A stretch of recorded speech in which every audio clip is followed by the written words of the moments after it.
everybody. Today's episode is a request from a subscriber, so shout out to the Tragic Youth. I was asked to put these 6 songs into the context of my theory that every Sparks song is actually about Sparks. So I'll be doing all of those over the next few episodes, but let's start with the earliest of the lot. This is Arts and Crafts Spectacular. Capacity.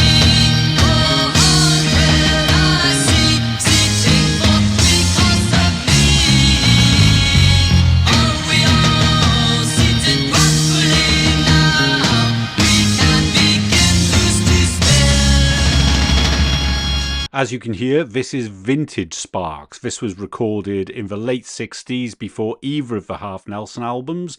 It was part of a demo album that wasn't released and only surfaced years after the events. But even on a song this early, you can hear all the hallmarks of these meta ideas that I talk about on this channel. From these opening lines, we can tell that a show is being put on. There are people trying to find their seats. It's quaint with a capacity of only 400, but you get a sense that there's a real buzz in the air. There's real anticipation for what's going to follow. It even works as a fanfare in terms of the music. This isn't just an art show. This is an arts and crafts spectacular. Lovely Claudine Jones has come to push her quilt. Next to her we have the sisters who have come with their pots they have us. Mrs. Clark presents her painted bark from trees of the lands where she has been. Lovely Claudine Jones has come to push her quilt. So the Arts and Crafts Spectacular is a competition where these women have brought their arts and crafts to be put up for judgment, and it sounds like Claudine Jones's quilt just doesn't cut it. Second prize goes to Tracy Wise for her seashells painted all blue. Grand prize comes as no surprise, Louisa's landscape with rice. But lovely Claudine Jones still tries to push her quilt.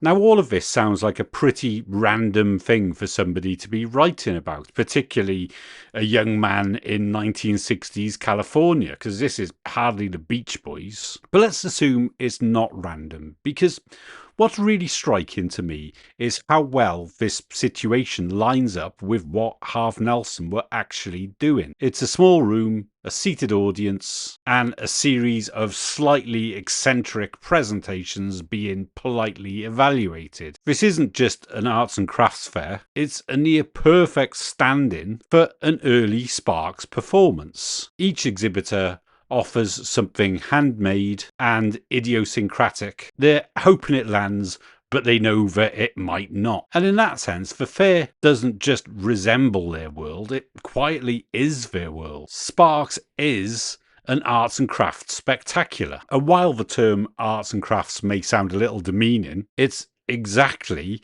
Halfnelson's homemade aesthetic. And the key detail here isn't the crafts, it's the presentation. Everything about this scene is structured. You've got seating and introductions, judging, and winners and losers. It's not just people making things, it's people offering things up to be received. And that's exactly where Halfnelson sits in the late 60s. Because what are they doing at this point? They're not making polished pop music. They're not fitting into a clear scene. They're taking something slightly awkward and slightly theatrical, slightly off, and they're placing it in front of an audience to see what happens. Think about the scale. It's capacity 400. That's not an arena. It's not even a major venue. It's a room. And it's a room where people are close enough to judge. And it's small enough for discomfort to register. And it's intimate enough that failure is visible. And that's Halfnelson. Yeah, it was all left-handed. This band, you're going to go see them at a doggy bed factory. I thought they were joking. I thought it was a club.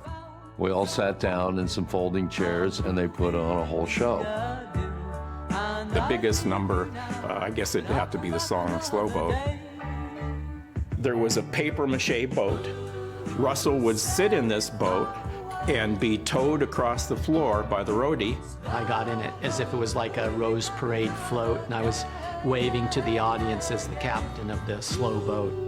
And about 3 feet later, he'd have to stop because it would be the end of the stage. So that's Halfnelson, the arts and crafts spectacular. And then there's Claudine. Lovely Claudine Jones still tries to push her will. Lovely Claudine Jones still tries to push her will. Lovely Claudine Jones still tries to push her will. So that's a really interesting phrase because she's trying to push her quilt.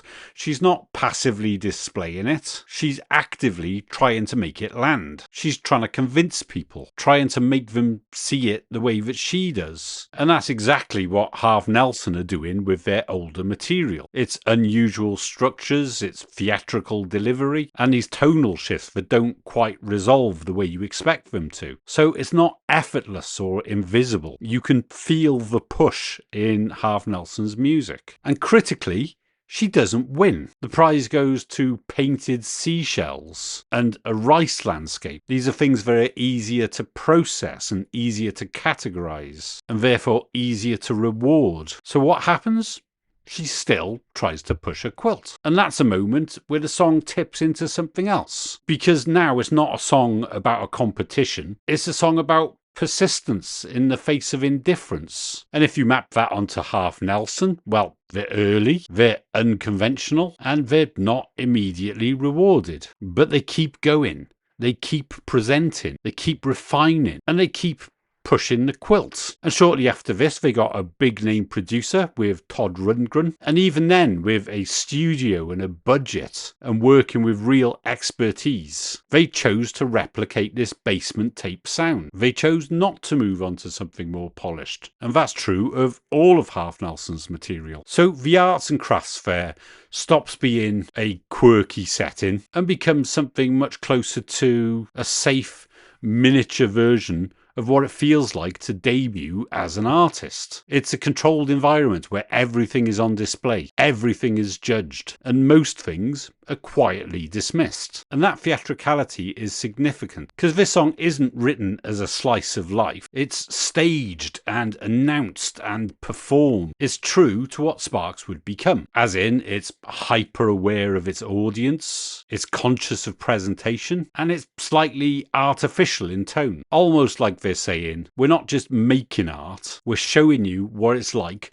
to offer up art. And suddenly, Claudine Jones doesn't feel random at all. She feels like a prototype, and not just of later Sparks characters, but of Halfnelson themselves, standing in a small room with something unusual to offer, trying to make 400 people care.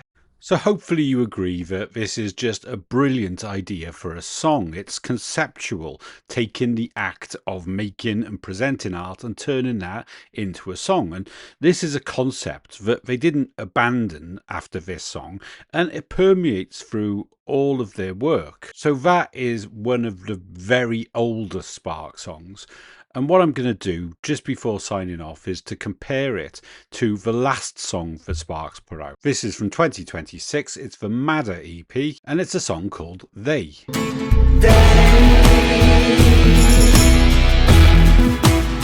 you see it to the Texas Jews?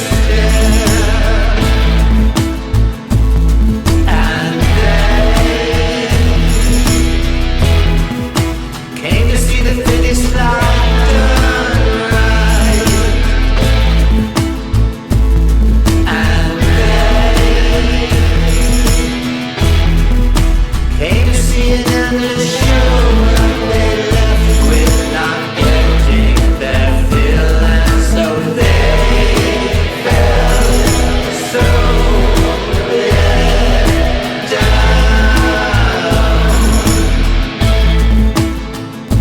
So that's 5.5 decades later. It's bookending an extraordinary career. And just look at what these songs have in common. A performance is being put on, an audience arrives with expectations, the performance is evaluated, and something doesn't land. So all these years later, Sparks are still following the same concepts, and everything they do fits into this box of art about art. So that's me for today. Thank you for watching, everybody. If you've enjoyed this, please like and subscribe, and I'd love to hear your thoughts. And if you could share the video about, I'd really appreciate that too. And I've got tons of old stuff that I think is really worth watching if you buy into what I've been saying today. My next episode hopefully will be out soon, and it's going to be from song 2, the tragic you've challenged me on. That's Here Comes Bob. But I'd also love to hear what other songs you out there want me to talk about. So until next time, thanks for watching Meta Sparks, and I'll catch you soon. Thanks, bye.